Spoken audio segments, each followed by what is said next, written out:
ఈ బిజినెస్ ఏదైనా మీ ఊర్లో ప్రమోషన్ చేయాలంటే అది సుమన్ టీవీతోనే సాధ్యం. ఇప్పుడే సంప్రదించండి. Welcome to Suman TV. మనం చూసుకున్నట్టయితే పల్నాడు జిల్లా నర్సాపేటలో అయితే ప్రజెంట్ మనం ఉన్నాం. ఇక్కడ చూసుకున్నట్టయితే లోదరన్ అందుల ప్రభుత్వ ఉన్నత పాఠశాల అయితే మనం ఉన్నాం. ఇక్కడ సువిశాల ప్రాంగణం, దాదాపు 20 ఎకరాల ప్రాంగణంలో మంచి చెట్లు, మంచి చల్లదనంతో సువిశాలంగా ఉన్నటువంటి క్యాంపస్ అందులకి పెట్టింది పేరని చెప్పొచ్చు. ఇక్కడ చదువుకున్న వాళ్ళందరూ కూడా మంచి మంచి ఉన్నత స్థాయిలోకి చాలా మంది వెళ్ళారని చెప్పేసి కూడా ఇక్కడ ఉన్న స్టాఫ్ మనకు తెలియజేస్తా ఉన్నారు. చూసుకున్నట్టయితే ఇప్పుడున్న కారణాల వల్ల ఇక్కడ రాను ఏడు అందుల సంఖ్య అయితే ఇక్కడ తగ్గిపోతా ఉంది. ఈ తగ్గిపోయే క్రమంలో కూడా బయట ఉన్న ఎన్జిఓలు కావచ్చు, ప్రైవేట్ ఆర్గనైజేషన్స్ కావచ్చు, ఇక్కడ ఉన్న అందుల్ని మభ్యపెట్టేసి కొంతమందిని బయటికి తీసుకెళ్లి లాభాపేక్ష కింద డొనేషన్ రూపంలో కొంతమంది డబ్బులు దండుకోవడానికి అందులో ఇక్కడి నుంచి తీసుకెళ్ళిపోయి ప్రలోభ పెట్టేసి అక్కడే ఇక్కడ ప్రైవేట్ హాస్టల్లో, ప్రైవేట్ రూమ్స్లో ఉంచేసి కొన్ని ఆర్గనైజేషన్స్ నడిపించడం జరుగుతూ ఉంది. తద్వారా వాళ్ళకి ఉన్నతమైన విద్యా అవకాశాలు దూరం అయిపోతున్నాయి. అదే చూసుకున్నట్టయితే మనం ఇక్కడ కనుక లోదర అన్న అందులో ఉన్నత పాఠశాల కనుక చదువుకున్నట్టయితే ఇక్కడ బ్రెయిలీ అనేది కంపల్సరీగా ఉంది. అలాగే కంప్యూటర్ నేర్పిస్తారు. దానికి తగ్గట్టు అత్యంత శిక్షణ గల స్టాఫ్ కూడా ఇక్కడ ఉన్నారు.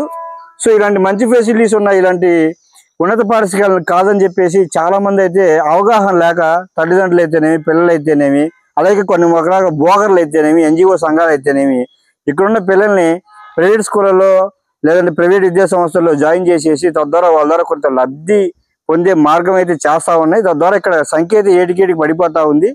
బట్ ఇక్కడ కంపేర్ అక్కడ ఏంటంటే అక్కడ బ్రెయిలీ వచ్చినటువంటి స్టాఫ్ కూడా స్కిల్డ్ స్టాఫ్ ఎవరు ఎక్కడ లేరు. కానీ ఇక్కడైతే డెడికేటెడ్ ఒక 4-5 మెంబర్స్ అయితే ఈ స్కూల్లో లోదరన్ అందులో ఉన్నత పాఠశాల అయితే స్కిల్డ్ పీపుల్ కూడా ఇక్కడ ఉన్నారు. సో ఇలాంటి మంచి స్కూల్ని కాదని చెప్పేసి, మంచి అవకాశం ఉన్న రిసోర్స్ని కాదని చెప్పేసి కూడా చాలా మంది అందపిల్లలు అయితే కొన్ని బ్లాగర్ల మాటలు అయితేనేమి, కొన్ని ఆర్గనైజేషన్ మాటలు అయితే నమ్మి వేరే చోట జాయిన్ అవటం వల్ల మంచి మంచి ఉన్నత అవకాశాలు అయితే వాళ్ళు కోల్పోతున్నారు తాత్కాలిక ఉపయోగాల కోసం.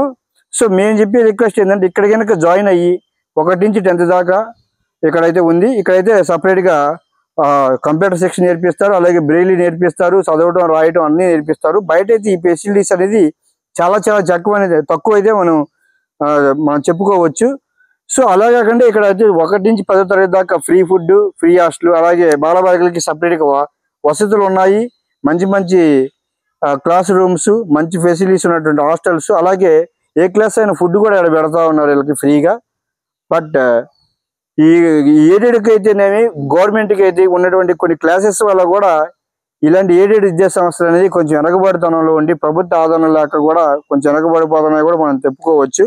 సో తద్వారా ఏటికి ఇక్కడైతే పిల్లల సంఖ్య పడిపోయి ఇవి స్కూల్స్ మూసేసే స్టేజ్కి అయితే వచ్చేసింది. సో వీళ్ళకి కోరుకునేది ఏంటంటే ప్రభుత్వం అలాగే ప్రజలు ఆలోచించేసి, సో ఇకైతే అందరు విద్యార్థులు ఉన్నారో వీళ్ళందరికీ కూడా ఇక్కడికన్నా మంచి ఫెసిలిటీస్ ఏదో చోట ఉంటాయనేది దాదాపు దుర్లభం అని చెప్పేసి మనం చెప్పుకోవచ్చు.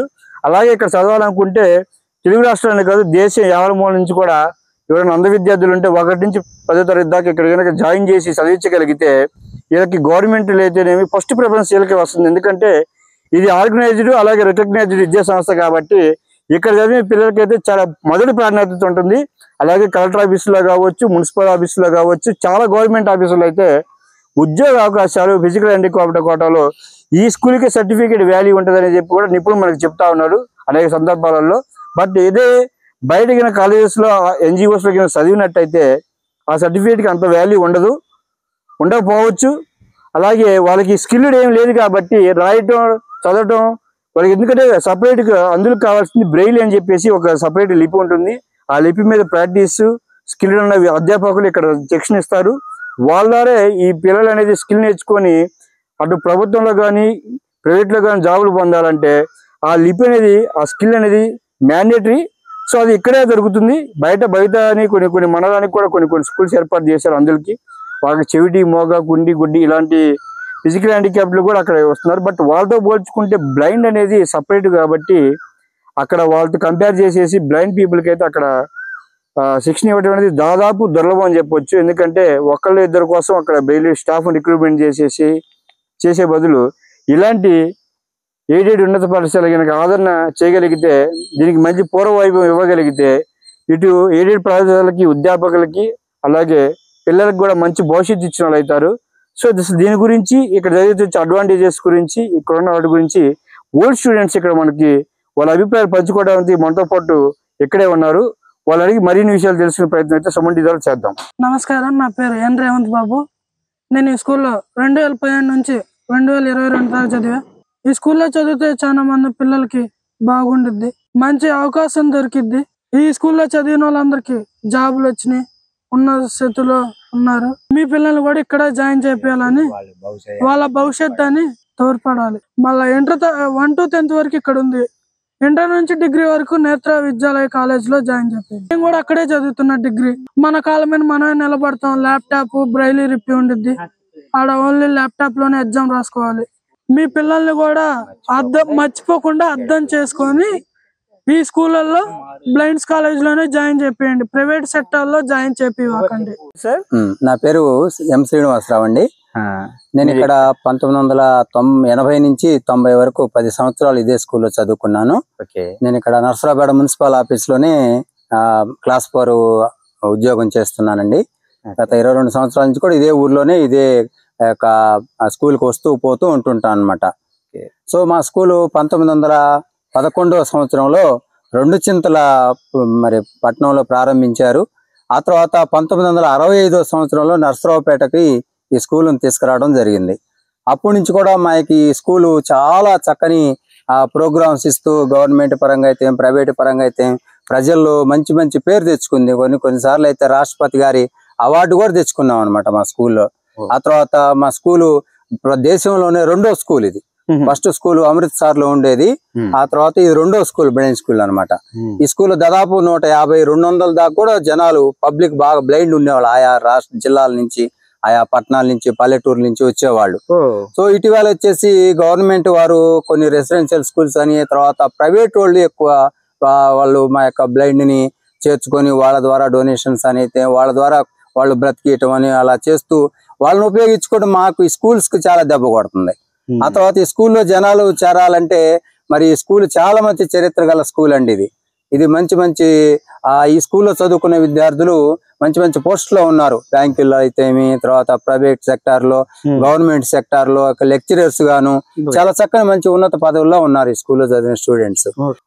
అటువంటి విషయం మీరు గమనించి తల్లిదండ్రులుగా మీ పిల్లల్ని ఇటువంటి స్కూల్స్ లో ఈ యొక్క స్కూల్లో చేర్చి చక్కగా వారి యొక్క భవితవ్యానికి మీరు తోడ్పడినట్లయితే ఈ స్కూలు యొక్క చరిత్ర గల స్కూలు లైఫ్ ఉంటుంది, జీవితం ఉంటుంది, పిల్లలకి ఉపయోగకరంగా ఉంటుందని నా యొక్క నమ్మకం అనమాట అండి. మరి ఇప్పుడు మీరు చూసుకున్నట్టయితే బయట కూడా ప్రైవేట్ స్కూళ్ళలో అలాగే గవర్నమెంట్ కూడా భవిత అని చెప్పేసి కొన్ని పెట్టాయి కదా బయట. అవునండి. వాళ్ళలో కొంతమంది బ్లైండ్ కూడా చేర్చుకుంటున్నారు కదా. సో అక్కడ వాళ్ళకి ఉపయోగం ఉంటుందా? ఉపయోగం అంటే నేను ఉండదు అని చెప్పను, కానీ కాకపోతే ఏంటంటే ఇంత లేదు, మాకున్నంత ఉపయోగం వాళ్ళ దగ్గర ఉండదు. ఎందుకంటే మా దగ్గర బ్రెయిలీ నేర్పించే టీచర్స్ ఉన్నారు.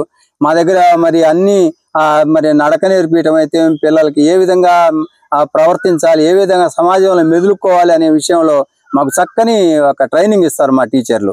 నార్మల్ లాగానే మేము కూడా అందరితో పాటు తిరుగుతుంటాం, అందరితో పాటు నడుస్తుంటాం, అందరిలో కలిసిపోయి చక్కగా ఉత్సాహంగా ఉల్లాసంగా అన్ని విషయాల్లో మేము పార్టిసిపేట్ చేసి మరి మేము అసలుకి కళ్ళు ఉన్నాయా లేవా అనేటువంటి విషయం మాకు గుర్తురాదు. అలా చక్కగా మమ్మల్ని నడిపిస్తుంటారు మా యొక్క టీచర్స్, మా యొక్క స్టాఫ్. ఇక్కడ బ్లైండ్ అయ్యి ఉండి మన వాళ్ళే కొంతమంది అద్భుతాలు చేసే వాళ్ళు కూడా ఉంటారు కదా స్టూడెంట్స్, అలాంటి వాళ్ళు ఎవరన్నా మన దాంట్లో ఉన్నారండి. మా స్కూల్లో చక్కగా చదివినటువంటి వాళ్ళు. మరి ఇదివరకు మాకు ఇక్కడ మ్యూజిక్ నేర్పించేవారు, సంగీతం, ఆ తర్వాత నవారు నేయటం, తర్వాత బుట్టలు తయారు చేయటం, గొడుగులు తయారు చేయటం, ఇటువంటివి కూడా నేర్పించేవాళ్ళు. టవల్స్ నేయటం, ఆ తర్వాత దుప్పట్లు నేయటం, ఇటువంటివి నేర్పించేవాళ్ళు. అటువంటివి నేర్చుకొని బాగుపడి వాళ్ళ జీవితాన్ని కొనసాగిస్తున్నటువంటి వాళ్ళు ఉన్నారు. ఆ తర్వాత అద్భుతాలు మా స్కూల్లో చదివినటువంటి పిల్లలు మరి ఇక్కడే కాదు కానీ ఆయా ప్రాంతాల్లో రాష్ట్రాల్లో, దేశాల్లో కూడా మా యొక్క ఈ స్కూల్లో చదివినటువంటి స్టూడెంట్స్ డెవలప్ అయినటువంటి వాళ్ళు ఉన్నారు. 2010 నుంచి 2020 సంవత్సరం వరకు ఇక్కడ నేను చదువుకోవటం జరిగింది. ఇదే స్కూల్లో ఇదే మరి ఎలా బ్రతకాలో, మరి నాకు ఎలా జీవించాలో తెలియని పరిస్థితిలో మా టీచర్లు ఎంతో గౌరవించి మాకెంతో మరి ఎలా బ్రతకాల మరి ఎలా బ్రతకాలని నేర్పించడం జరిగింది. మరి తల్లిదండ్రులారా, మరి ఈ స్కూలు చదువుకున్నప్పుడు ఎన్నో ఎన్నో ఉద్యోగాలు వచ్చినాయి. ఎంతో మంది బ్యాంకులో ఎంతమంది చేస్తూ ఉంటున్నారు. ఆయా ప్రదేశాలకు వెళ్ళటం, ఆయా ఇతర రాష్ట్రాలు అంటే కెనడా, కర్ణాటక, తమిళనాడు అటు సైడు చాలా మంది మా స్కూల్లో చదువుకున్న వాళ్ళే ఉద్యోగాలు చేస్తూ ఉంటారు ప్రభుత్వం ద్వారాగా. మరి ఈ స్కూల్లో చదువుకుంటున్నారంటే కంపల్సరీగా ఖచ్చితంగా ఈ స్కూల్లో సర్టిఫికేట్ చెల్లుతుంది. ఎందుకంటే ఈ స్కూల్లో ఎంతో ప్రశాంతమైన వాతావరణం, ఎంతో ప్రశాంతమైన హాస్టల్, మరి ప్రశాంతమైన ఆడుకోవటానికి చక్కటి గ్రౌండ్ ఉంటుంది. మరి ప్రైవేట్ హాస్టల్కి వెళ్తే, నిజంగా ప్రైవేట్ హాస్టల్స్కి వెళ్తే మనల్ని ఎవరు పట్టించుకోరు. అలాంటి పరిస్థితిలో కూడా వాళ్ళు మన పేర్లు చెప్పుకొని వాళ్ళ కుటుంబాలు వాళ్ళు పోషించుకున్నారు, మనల్ని పోషించటం లేదు. కాబట్టి ఈ విషయాన్ని నేను చాలా సార్లు చూడటం జరిగింది. నిజంగా ఒంగోలులో కూడా చూశాను. గతంలో నేను ఒంగోలు ప్రైవేట్ హాస్టల్లో ఉన్నాను. అప్పుడు మాకు మ్యారేజ్ కూడా అయింది. మేము కూడా మా మిస్సెస్కి నేను చాలాసార్లు చెప్తూ ఉంటాను, మా స్కూల్ ఇక్కడ చాలా బాగుందని నేను మా మిస్సెస్కి కూడా చెప్తూ ఉంటాను. అందువలన నేను ఈ స్కూల్లో చదువుకున్నానంటే ఒక ఉన్నత స్థాయికి ఎదగాలని చెప్పేసి, నేను ఒక స్థాయికి వెళ్ళాలని చెప్పేసి ఈ స్కూల్లో నేను చదువుకుంటూ ఉంటే, మరి ఎన్నో సంవత్సరాల క్రితంగా ఈ స్కూల్లో చాలా మంది చదువుకొని ఆయా ప్రదేశాలకి బ్యాంకులు ఉద్యోగాలు, మరి ప్రభుత్వం ద్వారాగా ఎన్నో ఆయా ప్రదేశాలకు వెళ్ళి మరి ఎన్నో సంవత్సరాలు వాళ్ళ కాళ్ళ మీద బ్రతకడం జరుగుతుంది. మరి ఒకసారి తల్లిదండ్రులు గమనించి, మరి చుట్టుపక్కల ఊర్లో కానీ ఎక్కడైనా సరే పేరెంట్స్ గమనించి మరి ఈ స్కూల్లో జాయిన్ చేశారంటే ఖచ్చితంగా ఈ స్కూల్లో సర్టిఫికేట్ చెల్లుతుంది. మరి అదే విధంగా వారు ఒక స్థాయికి వాళ్ళ కాళ్ళ మీద వాళ్ళు బతకటానికి తల్లిదండ్రులు ఎవరు పట్టించుకోరు. కాబట్టి మన కాళ్ళ మీద మనం బతకాలని చెప్పేసి మరి తల్లిదండ్రులు దీన్ని గమనించి చిన్నపిల్లల్ని ఈ స్కూల్ జాయిన్ చేయవలసిందిగా తల్లిదండ్రులు కూడా నేను రిక్వెస్ట్ చేయడం జరుగుతుంది. నేను చాలా మందికి కూడా ఆ బస్సులో కనపడుతున్నప్పుడు నేను చెప్పడం జరుగుతుంది, మా స్కూల్లో జాయిన్ చేయండి, చాలా బాగుంటది అది అని చెప్తూ ఉంటాను.